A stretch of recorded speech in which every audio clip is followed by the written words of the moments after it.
Okay, so intuitively, U, which you don't see from the diagram, is at UN.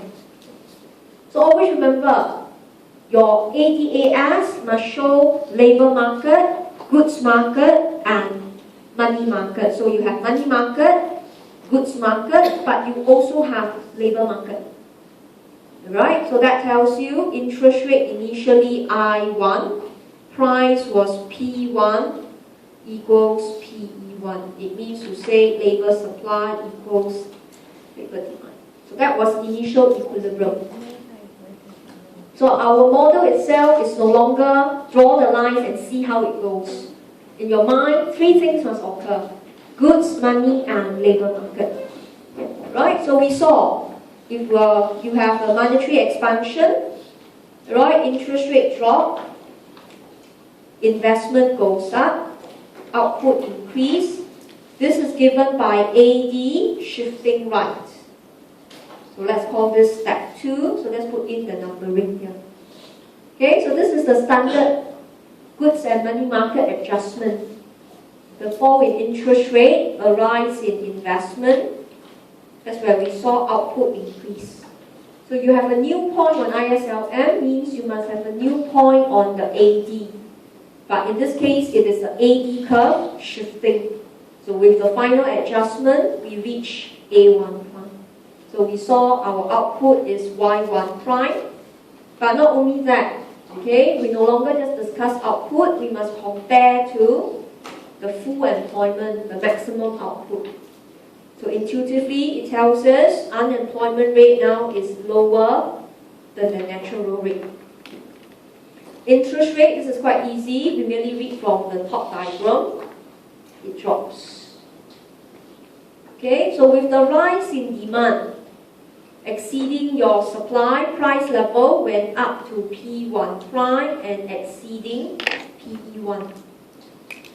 So this is your new short run. The policy resulted interest rate to go down, prices to pick up, output to pick up. But again, what do you see? There was the goods market, labor market, and money market. Right, so discussing unemployment is not in the diagram. Right, but intuitively, actually it means, right, the economy has lower unemployment. So this is what will happen. This tells us PE will increase. Right? Workers will adjust the PE, not firms. Firms adjust prices. Workers adjust expectation upwards. So we know in this case, the AS curve has to shift up. Right? And that tells us workers will adjust wages upwards. Labor demand starts to drop. But you see, you can't see from the diagram, but you have to analyze. The ADAS model has three models or three markets at work. Okay, so the labor market reacted, then the goods market reacted. Output starts to drop. Okay, and not only that, prices starts to increase. So that was your step 3 in the medium run. But what have we done? We only have done goods market, output, and the labor market. What happens to the money market? Because ADAS, every point must have all the three markets. So you can see, as price goes up, right, you apply your Keynes effect. That says interest rate must go up. Okay, that is, the LM has to shift up.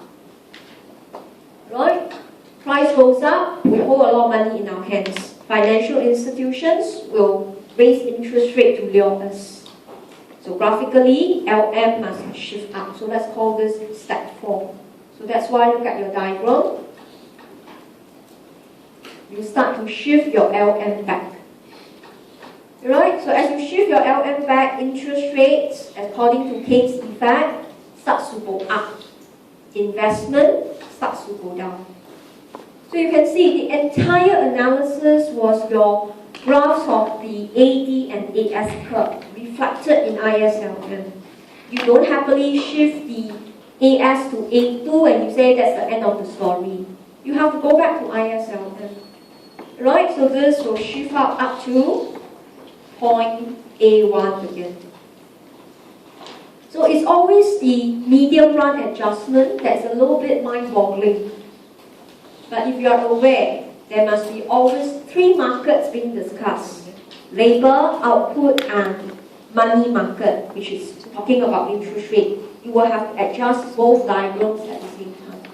So AS shift to A2, LM shift back to A1. So at final equilibrium, you saw that output is back to YN again. Unemployment rate is deduced to be back at UN. Interest rate is back to I1. So this one you have to see point A1 on the diagram on top, because the diagram on top don't have A2. Right? Then price level, you can see it is at P2 equals PE2. So remember, expected price went up, and firms will set prices at expected price. Then labor market at liquidation. Okay, so this is our conclusion. You can see change in output, change in unemployment, change in interest rate, as well as change in real wage. They were all zero. Now, some of you will wonder, how come real wage don't change? You start at A1, wages can cope with inflation. That's your purchasing power. You end at A2, your wages is set as PE2, can cope with inflation. Your purchasing power didn't change. Right? And therefore, you can see M increase, but only P keeps increasing.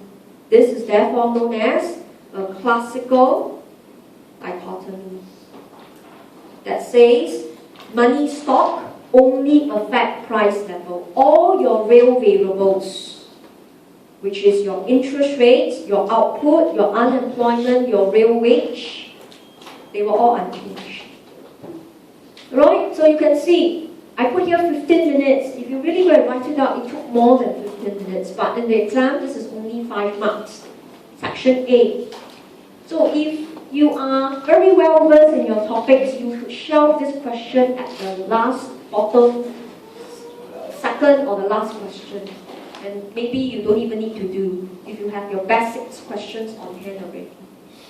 Okay, so with that, let's take out a piece of paper. Let's try out money supply drop. So you have a chance to draw.